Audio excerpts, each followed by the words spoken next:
We don't care about any of that. We don't care about social safety nets. We only care about making sure we own the other side, implementing the same level of control that I feel is being implemented on me by those, by the pedophiles on the other side. That's it. See, he's so dumb. Republicans aren't against social safety nets. They're against social safety nets paying money to loafers, to people who are lazy, who are taking advantage of the system. Right. I wish politicians would look out for minors, and not just minors on an island somewhere. Lord, we got folks in the street, ain't got nothing to eat, and the obese milking welfare. God, if you're 5'3" and you're 300 pounds, taxes ought not to pay for your bags of fudge rounds. This is so perfect. I'm sorry. You're a fucking buffoon if you hear this and you're like, bars. Okay, this is what the rural people feel like. Okay, well, they're fucking stupid then. Okay, I'm sorry. Whoever fucking believes this is dumb. Like, there you go. You're all fucking dumb. Well, I'm gonna solidify class consciousness because you're all fucking dumb. I'm not sure he even understands this. No, he doesn't understand the argument. Well, no, I think he does. He understands the argument. He just thinks it's not true. He doesn't think that there's some swath of people out there that are basically just living off welfare that are lazy. Right. I mean, I'm assuming that's his belief. Right. He hasn't told us because he's not really making an argument. He's just saying, you're fucking retarded. Yeah. Lol. Retard. Yeah. this is awesome, but not in the way that I guess. I want to go back for just a second. There's just some nice symbolism for Hasan saying all this while you just have like a dog butt right next to his head and frame. Oh yeah. Right. That's the universe really laying deep. Right. Laying deep into this. Providing some nice symbolism. Yeah. I guess some people would appreciate it. I find it awesome for a different reason. Taxes ought not to pay for your bags of fudge rounds. Like, okay, we're 11 minutes and 30 seconds into this video. He's spent like 95% of his talking on this one verse. Like this one like couple of sentences, ignoring the whole rest of the song. This is all that matters. This one part of the song, Adam. I don't know. I don't even know what the rest of the song says. Yeah, well, I looked up fudge rounds like 2 hours ago. So right. Is he finally curious enough to figure out what that line means? He's stun locked on fudge rounds. Okay. On fudge rounds. He really wants a fudge round, so he's stun locked on it. Like, what the fuck? What are you saying? You can't on the one hand be like, we need more government assistance for the poor, and then simultaneously be like, but not that kind of government assistance. No fudge rounds. What are you, Michael Bloomberg? I mean, you wait a minute. You literally can make that argument. You literally can say, I think the government should be doing X, but not doing Y because one thing is bad and corrupt and one thing is good. What you literally can't say. What do you mean? What do you mean you can't say that? That's everyone's argument. That's your argument, Hasan. You're going to say, listen, I think the government should be giving money to poor people, but you shouldn't be subsidizing corporations for stock buybacks. Well, you can't say that, Hasan. How dare you say the government can do one thing and not do another thing? What? Oh, you could either say the government can do everything or do nothing. That's the only position you can have. Yeah, no, he's not making a compelling case here at all. What the fuck is this? You know who has this? You know who has this attitude? You know who has unironically tried to make policy around exactly what he's saying? Michael fucking Bloomberg, who also was a Republican, by the way. Okay? Miss me with this bullshit. Also, he's shitting on short kings, which I don't like either. Wait, what was unironically try to make policy around exactly what he's saying? Michael fucking Bloomberg. Michael Bloomberg really wants poor people to drink less soda. The use of SNAP benefits to purchase food of little or no nutritional value not only contradicts the intent of the program, it also effectively subsidizes serious public health epidemic, the request said.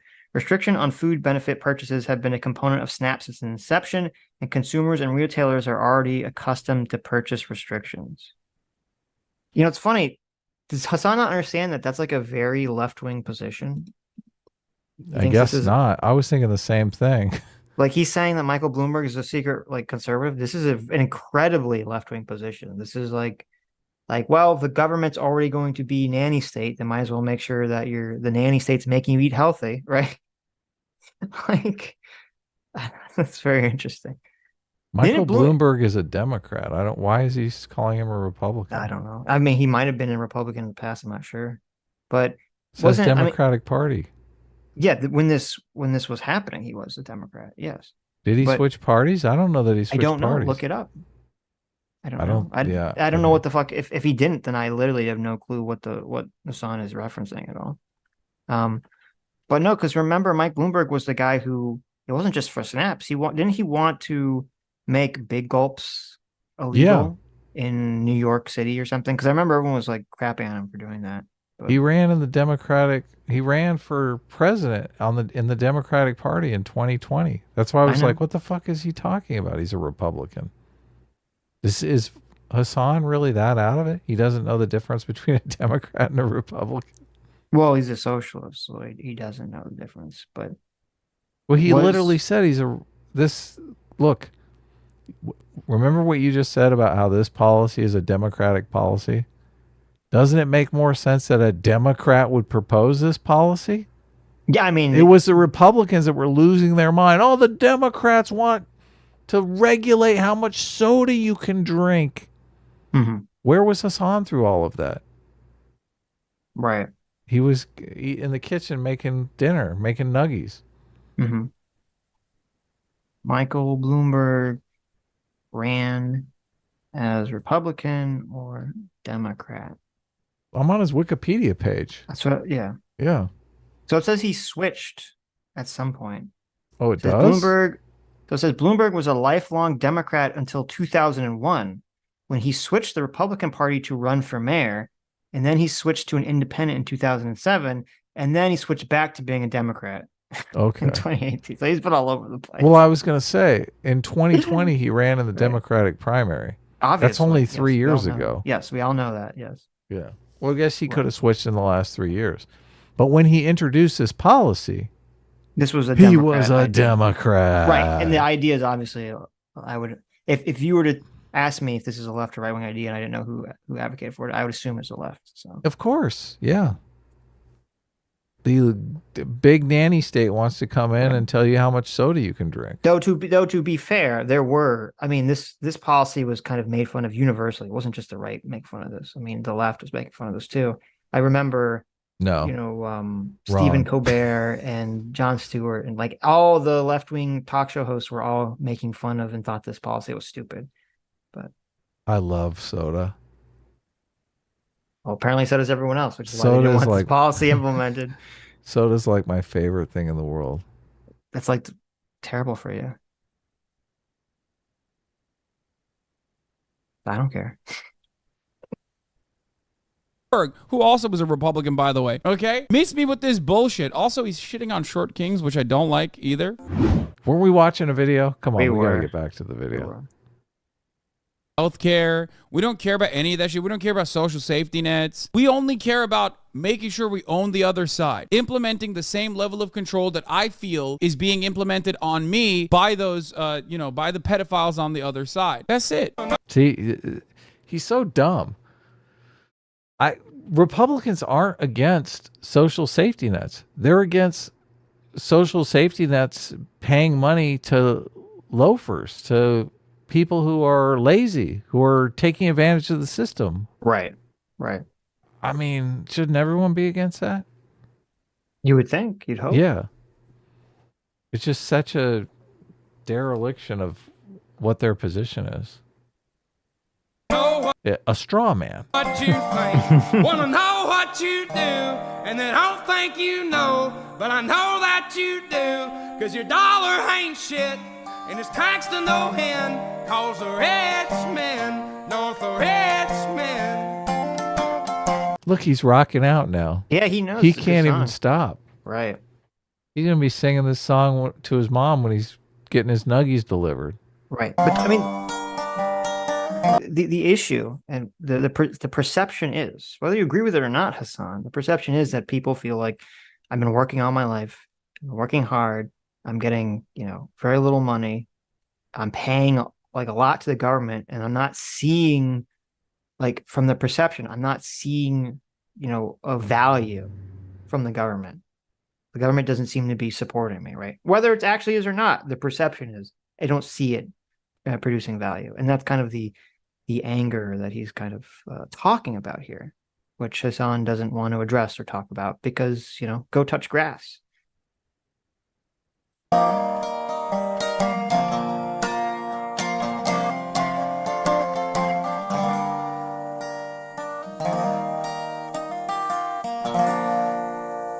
That's another like wild part about the tax part is just like, what are you talking about? If the people you're talking about are just like making no money, well, they're, trust me, they're not getting taxed the shit either. It is. What a dumbass. You still pay SSI insurance. Look, I worked shit jobs where I was making no money and the taxes were unbelievable. Of course. Yeah. Hasan doesn't know. He has no clue. He has literally no clue what he's talking about here. Yeah. Yep. Because in Hasan's mind, it's funny. He's sort of unwittingly playing into the very thing that Oliver is complaining about. Because he's talking about like working poor. Yeah, because he's the rich man. Well, no, but not just that, but he's complaining about the working poor being basically subsidizing taxed to death, yes. Taxed to death and basically subsidizing poor people who are the lazy poor, right? Yeah. And so from Hasan's view, it's like, well, the lazy poor, they don't have any money except for government assistance, so they're not paying taxes. So that's why he doesn't he empathizes with a lazy piece of shit. So that's why Hasan doesn't even understand what Oliver's even like trying to get at here. Because he's like, well, he's like, what do you mean? They don't pay any taxes. Because he's like, not talking about those people, Hasan. That makes it even worse. Yes. In many respects, identical to what we watched yesterday from Erie, Pennsylvania, of the Trump rally that the More Perfect Union guy went to. And he talked to these people who were so close to getting it, right? But yet we're so far away. So, also, why does man have a... It's funny because you saw that video, right? Yeah, that's the one Anna sent. Yeah, it's very interesting. It's kind of like there's a guy Leftist that was interviewing them, I think. He went to a Trump rally. Look, people say leftist and they don't mean socialist, Sitch. You just got to get over that. I do. I know. He is a socialist. When he said he was leftist, I don't know that he meant socialist. Usually if someone self-identifies as leftist, they mean socialist. I haven't really heard a liberal self-identify as a leftist. They interviewed him on TYT, and I wish she would ask the follow-up, but she didn't, so I don't know. But anyway, so he's kind of talking to the bunch of Trump supporters at a rally, and yeah, he was trying to see. He was actually finding a lot of common ground between them, and this is why I've always said this a million times. It's very interesting because the economic right-wing populists do share a lot of ground with the left-wing economic populist movement. And if it wasn't for wokeness, I don't know what the Republican Party would be doing right now. It's keeping them alive, that's for sure. Right. But Hasan is just like, these hogs don't get it. They don't get it. I think actually it's kind of interesting. Psychologically, I think people hate, like, there's two groups of people. There's like the evil person who just doesn't care and knows what they're doing is evil. And then there's the person who should be on your side, but through like stupidity or ignorance or being, manipulated, they're kind of like against you. And I think humans naturally think that the person that should be on your side but isn't, they have like more animosity towards them than the evil person that they just know is acting evilly. Because I think in their minds and emotionally, humans kind of view it as like a betrayal. And we always view betrayal as a far more grievous thing than just someone being evil towards us. And I think that's where a lot of sort of Hasan and other leftists' like animosity towards Oliver and the people at that Trump rally comes from, because they see it as these people should be on our side, but they're not. And they're kind of emotionally, they interpret that as like a betrayal. I don't know about that. Okay, just a theory. It's loyalty, betrayal, foundation, and all the people on the left score super low on loyalty, betrayal. So I don't know. So they score very low on like having loyalty or caring about loyalty. Oh, you're right. It's a different Right. kind of feeling. Yeah, Having but that being doesn't mean betrayed. yeah, they don't want to be betrayed, right? Yeah, so Interesting. Interesting. I I wonder if don't they think could any break it up like and study that.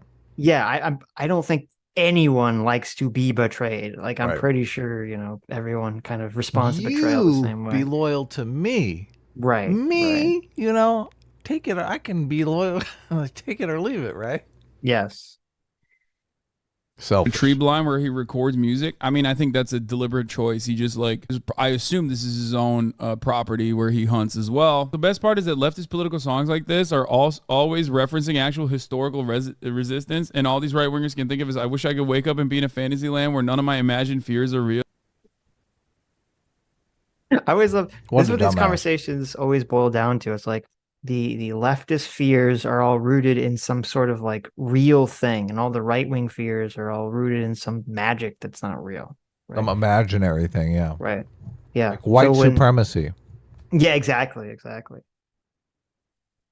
Yeah. Anyway, know enough about the history of like bluegrass, folk. I just know that some of the major artists from prior generations that did like old forms of country were absolutely in the exact opposite side of guys like this, where they would advocate against the carceral state. They would talk about the history of like labor militarism, militant labor and its benefits, and cops and Pinkertons and whatever the fuck that was in their way that truly stopped them from achieving results that they wanted to. And now, obviously, this version of country music has turned into the very same commodity that you experience in every other facet of your lives, where it's just like, it's not necessarily about any kind of real labor action because we're so far removed from that. And therefore, all you got to talk about is how pissed off you are at some libtard for being gay and wanting to make your children gay. If coal companies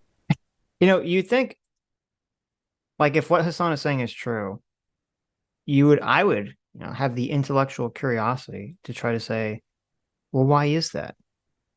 Why did the, white working class, in the 1920s or the 1910s, why were they all on board with these quote left-wing, policies? And why does it seem like the party lines have switched, right? Or the economic policies have switched? What caused that to happen? Right.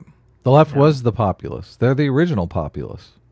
Right. And it's interesting because my theory, the left's theory on this is because the right is all racist, essentially.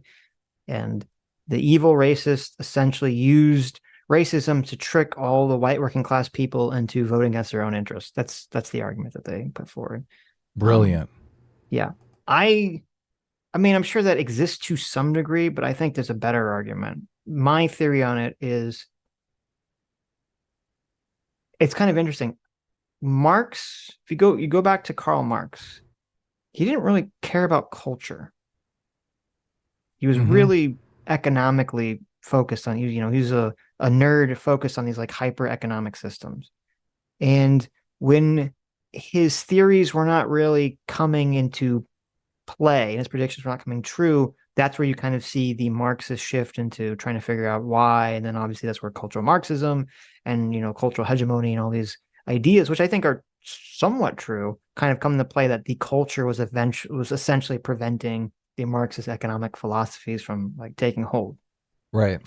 And I think there's actually an interesting reason for this. And I think this is where kind of, where someone's talking about like with Lenin and the Vanguard Party. I would almost bet that if you did like moral foundations tests and you could really like check the moral foundations of like working class people across the entire across the entire world, they're always going to skew right wing. Just for some reason. There's just something, they're always going to tend to skew to the right. And so you're never really going to be able to have this socialist revolution the way that Hasan or other these socialists want without having the Vanguard Lenin Party, because the working class is just not excited by leftist policies, leftist cultural policies, which I think people vote based on cultural policies far more than they've vote based on economic policy. Working is generally how people invest in their family and their lives and society. So if you are working class, you're not really going to be down for the revolution that's going to throw away everything you've worked for. That's a great point. Yeah. Maybe I shouldn't conceptualize it like the working class is going to be right wing, just that the working class globally is going to be very anti-revolutionary and very anti-far leftist. Well, this Just is where naturally. conservatism comes from. Right. If you are invested in the system and have put time and energy into it, this is why all these leftists are like straight out of college. They got zero investment in society. Right. Actually, I think what you're saying is very true, and it's actually a great point, and a better way to phrase it, because it's like it's a selection bias. If you It have is. people, That's exactly yeah, right. if you have people that are, as you said, are working class, these are people that are invested in the system, and they're trying to. So that shows that these are people that number one believe in the system, right? Because they're invested, they're participating in it, so they must believe it on some level, Right. just to participate in it. Where when you have a lot of the leftist socialist types, you said they're like a lot of times they're kids out of college who aren't really invested in the system, who haven't really had that worldly experience whatsoever, or they're like bougie people who aren't even part of the system that they're rebelling against, like Marx Right. himself. Yeah, Marx and Engels Marx both. himself. Yeah, like Marx himself. Um, Yeah, it's interesting. There's something there. I'm not sure quite how to word it with the full ideas, but there's something there, and I think that's why, ironically, I think that's why socialism will never work, and that's why they would always. I think that's why it always has to turn into like Vanguard Party Leninism, because because the people they quote want to save will never naturally support these causes. I read Peter Turchin's new book, The End Times, Elites, Counter Elites, and the Path of Political Disintegration. Mm-hmm. Very fascinating book. It's the one where he talks about cliodynamics, which is something I've mentioned on the show before. Obviously a fancy word. Would be fun to say that to Vosh and him not have any idea what it is. That's fine. I don't know what it means either. So Right, yeah, obviously. But I'm an like idiot. you and I, who cares, right? Right. Vosh is going to feel mortally wounded that he didn't understand. He didn't know a word. Right. But in the book, I want to say she because the narrator of the book was a she, even though Peter Turchin is obviously a guy. Right. So Well, you don't know that. Jeez. Yeah, I shouldn't assume his gender. Right. You But did it again. in the book, he makes the argument that one of the destabilizing forces in society, and backs it up with all sorts of examples of when societies have become unstable, is that elites, the society churns out too many elites, that there's not actually elite type positions in society for these people to take their place in society. Right. So this develops a lot of counter elites who are like, fuck the system. But instead of being proletariat, they're bourgeoisie that are like, fuck the system. So it makes the argument that you can't really get a revolt of the lower classes because they don't have any fucking power. Right. But when the upper classes start revolting because there's not enough room for them to take their rightful place at the top, that's when society becomes unstable. And it's exactly like the kaiju fighting, right? It's the elite monsters fighting over one another, fighting over their places in society, and really just tearing society down because they feel jilted. Mm-hmm. Isn't that kind of crazy? It is. It is. Yeah. I think James Lindsay did a podcast, and I was like, oh, this podcast James Lindsay did perfectly fits this. Because he was talking about academia churning out all of these professors who see themselves as these elites, but there's really no place for them. I mean, this is why James Lindsay left academia, because he realized that they were doing this and he didn't want to be on the short end of the stick. All of these people are being churned out in these highfalutin master's programs and PhD programs, but there's really no work for them to do. Mm-hmm. So I do wonder if we're getting closer to that. Yeah. There's also this idea, and I think I got this from a book. It might have been the Christopher Rufo book, where he made so there's all these universities that everyone always talks about. The universities are being overrun by administrator roles, right? You look, and at one time teachers were the predominant paid employees of universities, but now teachers are like a tiny percentage, and it's all these administrators. And Rufo says, well, if you think about it, all these gender studies, left-wing people are being cranked out of university.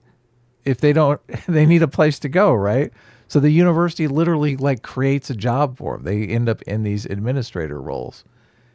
That is kind of these elites being funneled into these areas where there's just really not enough room to accommodate them. And it is kind of destroying the entire system, because now it's making education so much more expensive. And Yes. yeah, you can't really deal with it. So It's having all this extra worthless fat, yeah. not just in education, but in all fields.